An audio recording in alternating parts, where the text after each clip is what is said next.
السلام علیکم دوستو، میرا خیال ہے 75-76 سال گزر کے، لیکن اس کے باوجود اب اس بات میں کوئی شبہ تو باقی ہے نہیں کہ اب تک ہم نے کچھ بھی نہیں سیکھا.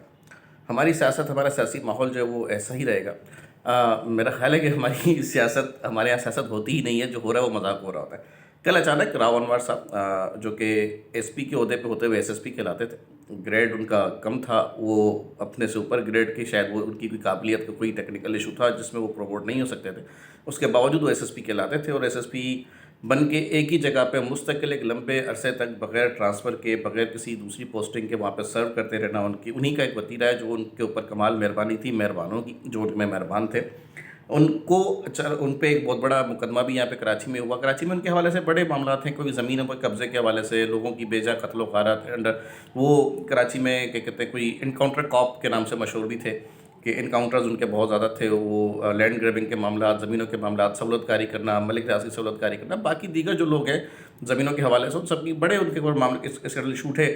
ایک سب سے اہم جو نقیب اللہ محسود کا معاملہ تھا، ایک افغانی یہاں پہ تھا جو کپڑے کا کاروبار کرتا تھا. بعد ازاں کہا جاتا تھا کہ وہ کوئی کرمنل تھا، کسی ایسی ایکٹیویٹی میں تھا جو ایک انکاؤنٹر میں پولیس کو قبضے مارا گیا. لیکن راو انوار کی جو اصل وجہ شہرت بنی وہ نقیب اللہ محسود کا قتل تھا. نقیب اللہ محسود کے قتل کے حوالے سے بہت سی باتیں پھیلائی گئیں کہ یہ قتل زرداری صاحب کے کہنے پہ ہوا، آصف علی زرداری نے کروایا. کوئی نازیبا، غیر اخلاقی، اخلاق سے گری ہوئی باتیں بھی پھیلائی گئیں کہ ایسا کوئی معاملہ تھا جس میں کچھ خواتین کی انوالومنٹ بھی تھی، جس کی وجہ سے آصف علی زرداری کے حکم پہ، کسی کے بھی حکم پہ جو ہے وہ راو انوار کو مار دیا گیا. راو انوار نے بعد میں خود کئی انٹرویو دیے، گائے بغائے کئی انٹرویو دیے. اچھا مزے کی بات ہے کہ جب اس کی گرفتاری، اس پہ کیس ہوا، بہت بڑا میڈیا نے اس کی ہائپ کریٹ کی. یہی میڈیا جو اس کو کل مسیح بنا کے بیٹھا تھا، میں اس پہ بات کرتا ہوں. انہوں نے اس پہ متعدد پروگرامز کیے. بہت سارے پروگرام ایسے ہوئے کہ راو انوار کو اشتہاری مجرم قرار دے دیے گا، وہ مفرور ہو گیا. مفرور ہونے کے بعد اس بندے کا اچانک سے کوئی واٹس ایپ میسج آتا ہے، وہ اچانک کسی کورٹ میں اچانک اپیئر ہو جاتا ہے. پورے ملک کے ریاستی ادارے، ریاستی مشینری اس کو ڈھونڈنے میں ناکام ہوتی ہے. راو انوار صاحب کہیں پہ بہت سیف ہوتے ہیں، سیف ہاؤس میں ہی ہوتے ہیں. اچانک سے وہ منظر پہ آ جاتے ہیں، کورٹ میں پیش ہو جاتے ہیں. پھر ان کے بعد ازاں ان کے سارے پروسیس کمپلیٹ ہوتے ہیں، وہ بری بھی ہوتے ہیں. پھر ان کی ریٹائرمنٹ بھی بنتی ہے، پینشن بھی بنتی ہے. ریٹائرمنٹ کے ڈاکومنٹس میں ان کو تعریفی لیٹر بھی ملتا ہے. تعریفی لیٹر ان کو پاکستان کے اعلیٰ ادارے سے ملتا ہے. میں اس تفصیل پہ نہیں جاؤں گی کہ کس ادارے سے ملتا ہے، ساری سب چیزیں سب کو پتہ ہوں گی. اب راو انوار صاحب دوبارہ سے آ کے میڈیا پہ بیٹھ جاتے ہیں اچانک سے، out of know where.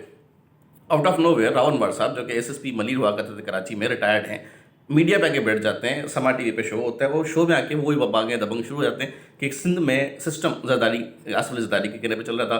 Bilawal house سے کیک تک کے پیسے لیے جاتے تھے، کیک تک کی ادائیگی بلاول ہاؤس سے کی جاتی تھی. مطلب بہت ساری باتیں انہوں نے ایسی کی جن کا مدعا انہوں نے اٹھا کے لا کے پیپلز پارٹی پہ زرداری صاحب پہ انہوں نے پھینک دیا. اب یہ اس طرح کی حرکت تحریک انصاف کے لیے اگر ہو رہی ہے، کچھ چیزیں ہو رہی ہیں، جو انٹرویوز آ رہے ہیں، پریس کانفرنس آ رہی ہیں، تو ہم اس کی بھی مذمت کرتے ہیں، ہم اس کو بھی ایکسیپٹ نہیں کرتے.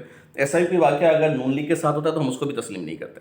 اب اگر یہ واقعہ اس طرح کا پیپلز پارٹی کے ساتھ ہو رہا ہے، وہ بھی سیاسی ماحول میں، جب بلاول بھٹو زرداری جو ہے پاکستان کے کونے کونے میں جا کے کیمپین کر رہے ہیں، اور جا کے وہاں پہ وہ ٹف ٹائم دے رہے ہیں، کیونکہ پالیٹکس، وہ ایکچولی پالیٹکس کر رہے ہیں. نون لیگ تو کوریڈور پالیٹکس کر رہی ہے، اپنا بیٹھی ہوئی ہے اپنے لوگوں کے ساتھ. بلاول بھٹو وہ جو ہے وہ on ground, feet on street ہے، سڑک پہ اپنے پاؤں کے سارے ہیں، لوگوں میں باجوڑ دیر، مطلب جہاں تک وہ جا رہے ہیں وہ اپنے سب تمام موبلائزیشن کر رہے ہیں، لوگوں کو انگیج کر رہے ہیں.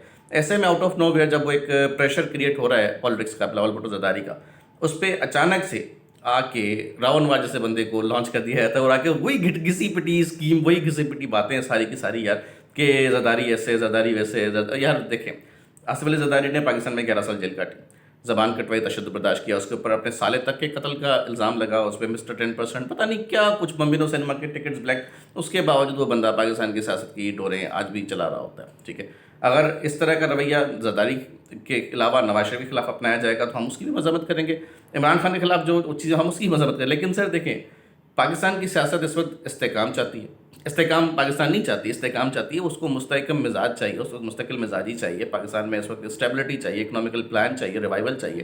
آپ کو یہاں پہ بہت سے اندرونی بیرونی چیلنجز ہیں، ان امپلائمنٹ ہے، اسٹریٹ کرائم ہے، کیونکہ بھوک ہے تو اسٹریٹ کرائم تو بڑھے گا، بھوک کا واسطہ کرائم سے. تو یہ سب چیزیں چھوڑ کے ہم یہ لگے ہوئے کہ ہم نے راو انوار کو لے آنا ہے. راو انوار نے کیا بولنا ہے، راو انوار کے بولنے کے بعد ہم پھر پتہ نہیں سمجھ، اچھا پتہ نہیں، اب میں پھر بولوں گا تو پھر بہت ساری باتیں ایسی ہیں جو مجھے نہیں بولنی چاہیے. لیکن سر حضور آپ خود ہی کچھ اپنی اداؤں پہ غور کریے. میں تو پتہ نہیں کتنے عرصے سے کہہ کے تھک گیا کہ سر خود ہی اپنی اداؤں پہ غور کریے. ہم کچھ کہیں گے تو پھر تکلیف ہوگی.